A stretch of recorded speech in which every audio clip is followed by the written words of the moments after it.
Spencer Dinwiddie hitting the game winner, dropping 18 points and being a game-high plus 13 in Beantown, signified that the former Brooklyn Net and Washington Wizard has changed everything for basketball fans in the Big D.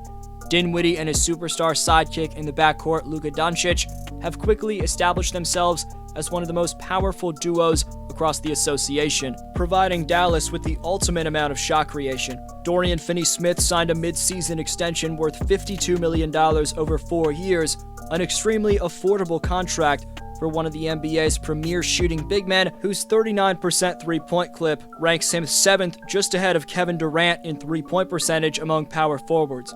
This video shows you the real reason for why the Dallas Mavericks are extremely dangerous. Right quick, only 11.6% of you watching right now are subscribed, so if you haven't already, please subscribe and turn on notifications. Also leave a thumbs up.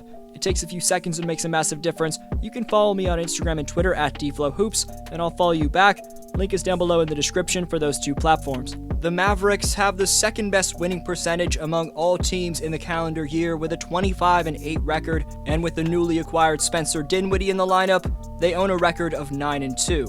7 games during the month of March have seen the University of Colorado product in Dinwiddie average 20 points and 5 assists per night, making 46% of his field goals and 44% of his deep-range bombs from beyond the arc. That percentage on his triples becomes even more impressive when factoring in he's releasing a hefty volume of 6 3-point attempts per game. We're going to get into a film room breakdown of how Spencer's added a new dynamic to Dallas's offense, but just take one look at NBA.com's shooting dashboard, and you'll find out exactly why Mark Cuban pulled the trigger on a deal to acquire Dinwiddie in exchange for Porzingis.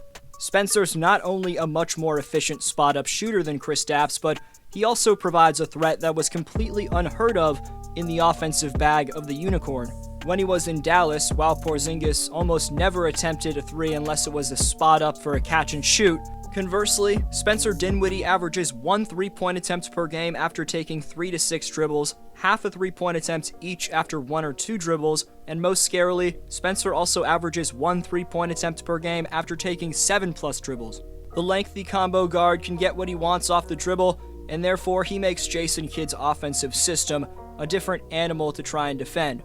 Before, it was copious, predictable pick and pops, with Porzingis setting screens for mostly Doncic, but also a lot of the time with Jalen Brunson, and praying one of those two will take you home and create every shot for the team as a whole. Luka's superstar magic can carry a big chunk of the load, and while the NCAA champion at Villanova in Jalen Brunson has showed steady progression in his 4th year, fact of the matter is, the Slovenian sensation needed a legitimate Robin next to him if the Mavs were going to avoid getting bounced in round 1 for the 3rd consecutive year. By moving the Unicorn to Washington in exchange for Dinwiddie, Dallas got a talent who, with a wingspan of 6'8" in the backcourt, can manipulate his matchup with nasty combos and then shoot over the top of any size defender. Now we're going to enter the film room and figure out how Spencer executed even up against a playoff-molded defense in the number 11 ranked Utah Jazz, and also the number 1 ranked team defense in the Boston Celtics. Right here, after getting the switch onto the smaller Mike Conley, who's sagging just a tad, a simple crossover and step back gets Spence just a bit of room, but it's every bit he needs to release the triple with his high arcing release. With the shot clock winding down on Dinwiddie's next attack, Bogey smartly presses up, but wrongfully assumes Spencer is about to take it on a line drive straight to the hoop. All it takes to shed Bogdanovich is one bounce to stop on a dime and a fundamentally sound lean-back jumper from the foul line, again displaying his ability to bail out Jason Kidd at the back end of possessions, and again with Bogey matched up on him, Dinwiddie shows off more ISO scoring artistry with a couple triple threat fakes, a hesitation bounce, and a fundamentally sound 1-2 step pull-up in traffic. Moving on to his most recent outing against the Celtics, where in Beantown, Spencer sent a packed TD Garden home with their tail between their legs, stepping up to knock down shots with poise amidst the challenge of facing a hostile environment on the road is something Mavs fans formerly expected from just Luka Doncic, given he was the only one capable of doing that consistently. That's no longer the case, as we'll lead off with a few timely transition buckets in Dinwiddie's 18-point showing in Boston. With the Mavs down 5 early on, first he snatches the long rebound away from Marcus Smart, glides through the court with 3 dribbles before bodying off Jaylen Brown for the strong finish. That was a 5-point swing, with Tatum having just missed a three. With 4 seconds to spare in the half, Celtic defenders are expecting Spencer to use a bit more time and potentially drive like he did earlier. Instead, Dinwiddie lets a three-point bomb loose a few steps in front of the logo, draining it as the clock hits 0. That shot gave Dallas a ton of momentum entering the locker room. Skipping ahead to the fourth, where Spencer's star-esque clutchness was on full display, give credit to Luka for a beautiful touch pass, but while it's hard to see, try to watch this elusive fake rip-through to his right side from Dinwiddie, who instead drives to his offhand, freezing Al Horford and giving Spencer just enough time to go back to his strong side for the and one.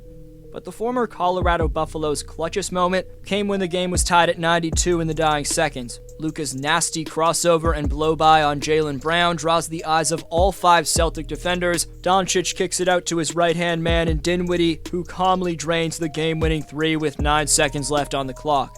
That play defines how he's changed everything for the Mavs system. Spencer takes a significant amount of defensive pressure off Doncic with his 3-level scoring. Dinwiddie scored 18 points, albeit on a shaky 5 for 14 shooting night against the NBA's number 1 ranked defense.